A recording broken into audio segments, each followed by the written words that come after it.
Because the first one started in the 11th century and the year 1099, so it was probably the first or second crusade. Look at you, Shai. Good. Yeah. Phenomenal. All right, that reference, phenomenal assumption, right? Could have started in the first crusades, right, or second crusades because we have the point of reference, the time period in which it starts. All right, what I'd like for you to do now for the questions, this will probably be the most important part for you. All right, now any questions that you have, now this is a little bit different from the last PBL, is now you can ask either yes or no questions, or you can make a statement, because right now you've gathered some pretty good evidence, right? You have some facts that are helping you support, right, your claims. So if you have a statement that you'd like to make, that you believe is true, right, you can make just a plain statement. Okay, so the statement is, this is happening during the Crusades.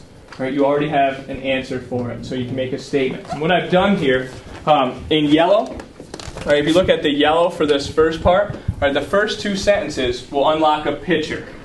Right, the second, right, the third and fourth sentences, right, this will unlock a video. So based on either the questions that you ask or the statements that you make, right, this will unlock more information. Okay, so think of the assumptions that you've made. I'll give you 1 minute, record any questions or finalized statements that you can make. Right? Any questions or finalized statements, and then we'll start.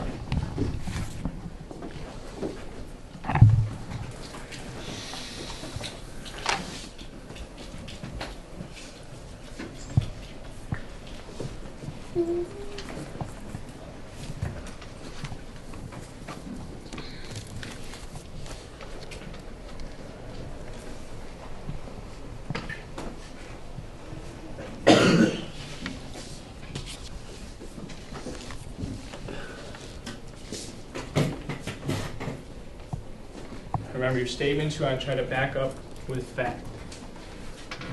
So you can ask a question, or just make a statement that you know is true based on the facts. Okay.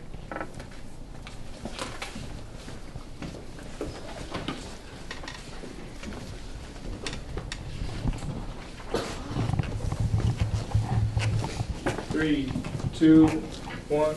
Hooray! All right. Looking at some of your statements, it looks like there's more statements than there are questions. What I want to first do is take any questions that have kind of come up. Let's go 1, 2, and 3, Fiona. Who won the battle? Okay, who won the battle? So either asking a yes or no. So how can we form that in a yes or no question? Did the Islamic people win the battle? Yeah. Okay. Yes, eventually. All right. Yes, eventually. I'll show you let's show you the first scene. All right. The first scene of our PBL, we look at the first set of fighting. This will give us kind of the backdrop of those first two sentences. All right. First, let's take a second. Let me shut it off. No, I can't see. Need glasses. All right, so looking at the scene here, right? What inferences can we make? We have the Christians, right, are located at the bottom of the garrison. Right, up at the top, you have Muslim soldiers, you have a siege tower, and you have the city of Jerusalem. What information, right, does this provide us? Let's gather our thoughts. Just look for a second. All right, Abby, what information do we get from this? Well, with this picture here and the little tower, during this time, Christians were probably thought lower than everyone else, so they would have to be lower down, and since Muslims thought they had higher power, they would be higher up. Okay, so maybe we're seeing some kind of religious predictions that are made from this. Aaron, what information does the pictures give us? What do you gather? I don't know, but in response to what she said, they were lower in the Middle East, but in Europe, they were higher, and they all went to war, and because the Pope declared the war. Excellent. So we have, and you're going to unlock another picture, and then I'll come back to this one.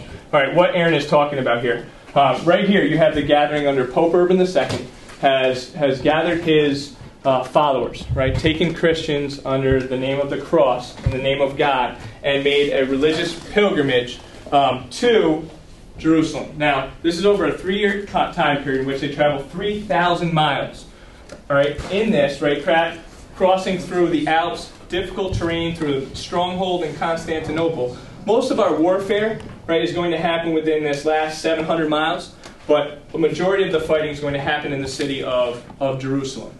Right, now, what may cause someone to travel 3,000 miles? What's the guiding force here, Aaron? Jesus. Right, you have Jesus, the name of God, fighting under faith and your belief, right, against, right, what they determine as infidels, the non-believers. So Christians going and traveling, fighting against, right, the Muslims. Now, this picture can give us what information?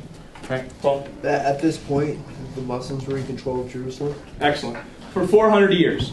Right, the additional information here is that the Muslims are in control of Jerusalem. And so when the attack occurs, right, you notice the Christians had to gather wood and resources to build a siege tower after traveling 3,000 miles to apply this attack.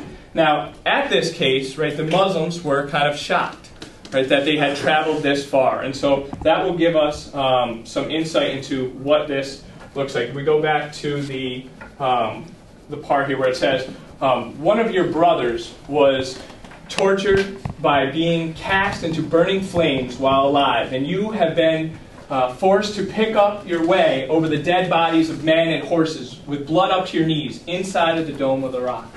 Right? What statement or information can we have of why these conflicts are happening at the Dome of the Rock? Right, Julian? Because it seemed like the Islamic people were ruling, and that they kind of took over the Dome of the Rock as their religion. And it seemed like the Christian people were trying to overthrow the Muslims so that they could use the Dome of the Rock to follow their religion. Excellent. All right, Chris, if you can shut that light. All right. This is what the scene would look like, right, during the crusade when the invasion first occurs. So this will kind of give you a little bit of 14th of July. The Muslim people were relentless. They were not going to quit until all those Christians were either dead or they were going back to where they came from. And with the Christians, they were probably doing the same thing. They were not going to stop until every Muslim would be dead, or they're just going to leave. And why is this? Who can expand on that? Why? What is the driving force here? Paul, what do you got? This is all in an effort to control the Holy Land of Jerusalem because of significance in both of these religions. Okay, so the significance in the beliefs of these religions have led people to travel 3,000 miles into direct conflict, which we see elements of not only warfare but ruthless bloodshed of humans being sent into other humans, of dead bodies and chaos. And what this has caused, and actually for the Christians, in the element of surprise. Do we have any evidence that the Christians are successful? Or why might you think? What's a prediction on why you think the Christians would be successful in this first crusade? I can take anybody I haven't heard from in a little while. Why might the Christians be successful? Wait, I have a question. Question? The Christians, they were killing the Islamic people. Yep. They Muslims. didn't follow the Ten Commandments. Phenomenal question.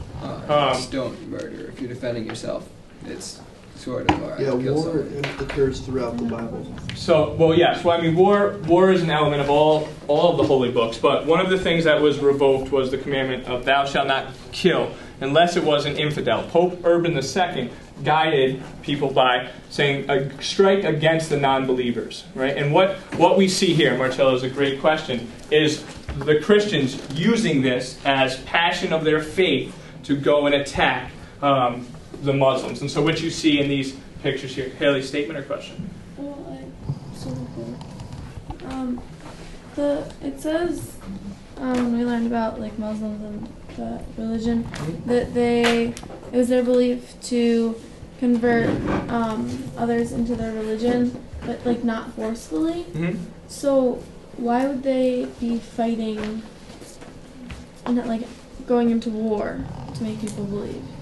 This isn't to convert, this is to defend the Holy Land. For the Muslims at first, it was in defense. For Christians, it's to reclaim their land. And in the first crusade, which Aaron referenced, the Christians are successful.